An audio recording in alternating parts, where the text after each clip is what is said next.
আর নির্বাচন হলেই বেগম খালেদা জিয়া প্রধানমন্ত্রী হবে। এর জন্য আজকে বাংলাদেশে আর নির্বাচন হচ্ছে না। বাংলাদেশে বাকশাল প্রতিষ্ঠিত হবে যদি আমরা এই আন্দোলন সফল করতে না পারি। তার মানে কি, এই আন্দোলন, এই লড়াই আমাদের বাঁচা মরার লড়াই। স্বাধীনতার পরে সব থেকে বড় সংকট এই মুহূর্তে বাংলাদেশে চলছে। আওয়ামী লীগের সাথে খেলবো। বাংলাদেশের অবৈধ প্রধানমন্ত্রী বলেছে আমরা নাকি সেমিফাইনালে হেরে গেছি। অবৈধ প্রধানমন্ত্রী শেখ হাসিনা, খেলা তো আমরা আপনার সাথে এখনো শুরুই করি নাই। কিন্তু বর্তমানে চোর ডাকাইতের প্রতি উন্নত হয়েছে, সন্ত্রাস বাইরে গেছে গা। উনি যে বলছে, ওনার এমপি মন্ত্রীরা সবাই বলছে সন্ত্রাস দমন বাংলাদেশ চাই। কোথায় আমাদের এই সন্ত্রাস দমন বাংলাদেশ? কোথায়? আমি তো এই বাংলাদেশ বিছড়ে পাচ্ছি না। আসসালামু আলাইকুম, আপু সবাই কেমন আছেন? আশা করছি সবাই ভালো আছেন। তো আমি আপনাদের কাছে দেখাবো নির্বাচন নিয়ে গুরুত্বপূর্ণ তথ্য দিলেন নেতাকর্মীরা, যা আপনারা শুনলে অবাক হয়ে যাবেন। তো আজকের এই ভিডিওগুলো অত্যন্ত গুরুত্বপূর্ণ। তো আমি আশা করবো যে আপনারা এই সম্পূর্ণ ভিডিওটি দেখবেন, আর এই সম্পূর্ণ ভিডিওটি দেখলেই বিস্তারিত জানতে পারবেন। আর এই ভিডিওগুলো দেখানোর আগে আপনাদের কাছে আমার ছোট্ট একটু রিকোয়েস্ট, আপনারা যদি আমার চ্যানেলে নতুন হয়ে থাকেন তাহলে একটু আপডেট নিউজ সবার আগে পেতে আমার এই চ্যানেলটি সাবস্ক্রাইব করে আমার সাথেই থাকুন। আর এখন চলুন কথা না বাড়িয়ে আমরা ভিডিওগুলো দেখে আসি।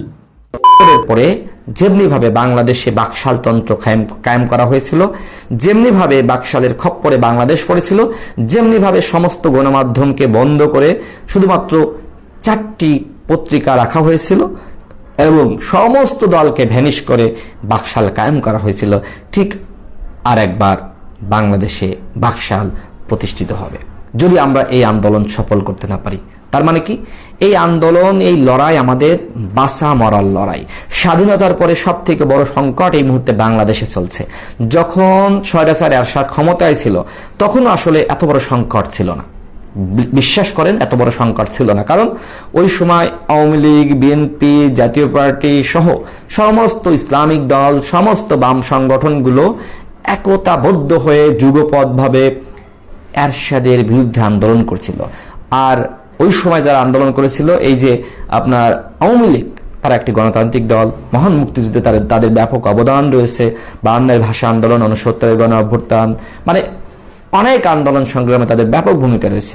সেই আন্দোলন সংগ্রামের একটি গণমানুষের দল আজকে কর্তৃত্ববাদের দিকে ধাবিত হয়েছে এবং বাংলাদেশে একটি বাকশাল তন্ত্র প্রতিষ্ঠার জন্য তারা সর্বোচ্চ চেষ্টা করছে।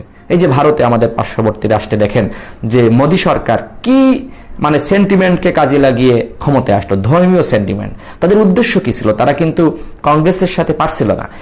তাদের ভিতরে যে স্বপ্নগুলো ছিল ওই সময় কিন্তু সেগুলো বলে নাই, ক্ষমতায় আসার পরে সেগুলো এখন বাস্তবায়ন করছে। তাদের যে হিন্দুত্ববাদের রাজনীতি, সেটি এখন তারা বাস্তবায়ন করছে। মানুষের ধর্ম নিয়ে খেলছে, ধর্মীয় সেন্টিমেন্ট, ব্যাপক সেন্টিমেন্ট। মানুষকে ধর্মীয় কথাবার্তা বলে নানানভাবে বিভ্রান্ত করা যায়।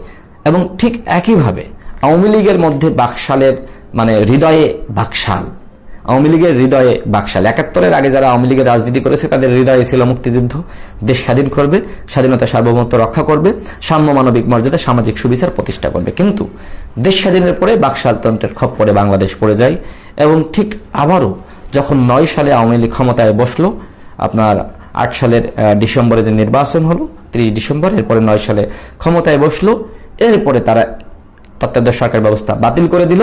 বাতিল করে দিয়ে তারা দলীয় সরকার অধীনে নির্বাচন করার জন্য প্রচেষ্টা করলো এবং বাংলাদেশ বাকশাল তন্ত্রের খপ্পরে পড়তে যাচ্ছে।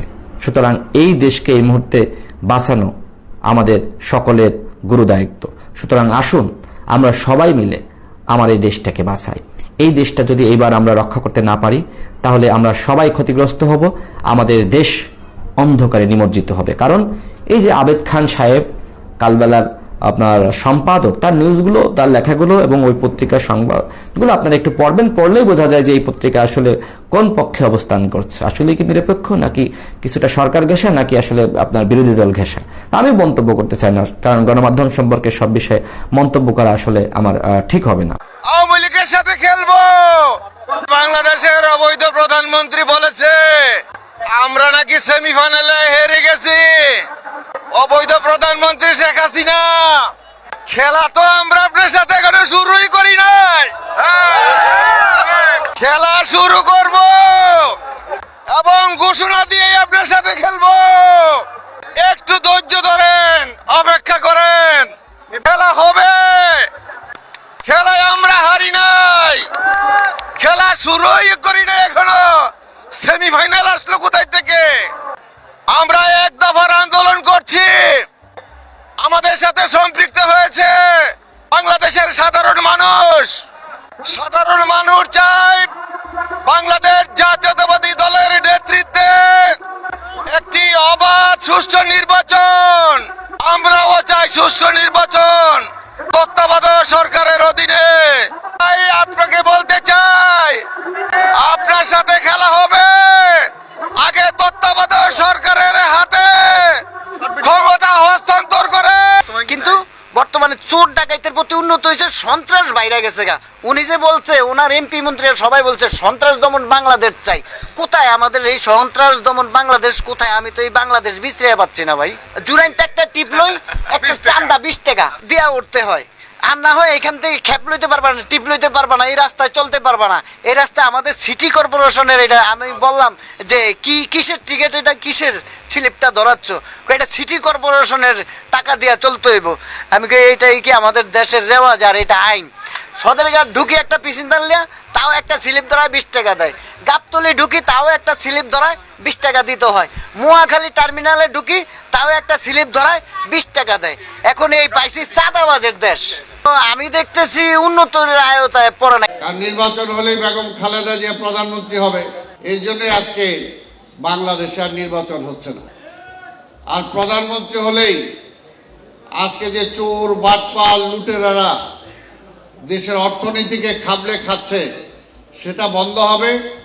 আর আপনাদের মতো লোকরা সেখানে সুযোগ সুবিধা পাবেন। সেই কারণেই আজকে নির্বাচনও হচ্ছে না। আর নির্বাচনের মাধ্যমে বেগম খালেদা জিয়া যাতে সরকারে না আসতে পারে, সেই পথটা আজকে তারা রুদ্ধ করতে চাচ্ছে। তার ক্ষমতাকে দীর্ঘায়িত করার জন্য আজকে সকল প্রতিষ্ঠানগুলোকে তারা ধ্বংস করেছে, আজকে সকল বিভাগগুলোকে ধ্বংস করেছে, আজকে বিচার বিভাগকে ধ্বংস করেছে। আমি আশা করছি যে আপনারা সফল ভিডিওটি দেখেছেন। তো আপনাদের যদি বেশি নিয়ে কোনো মতামত থাকে আমাকে অবশ্যই কমেন্টে জানাবেন। আর আপনারা যদি আমার চ্যানেলে নতুন হয়ে থাকেন তাহলে আমার এই চ্যানেলটি সাবস্ক্রাইব করে আমার সাথেই থাকুন। তো দেখা হচ্ছে পরবর্তী ভিডিওতে। সেই বন্ধু সবাই ভালো থাকবেন, সুস্থ থাকবেন। আল্লাহ হাফেজ।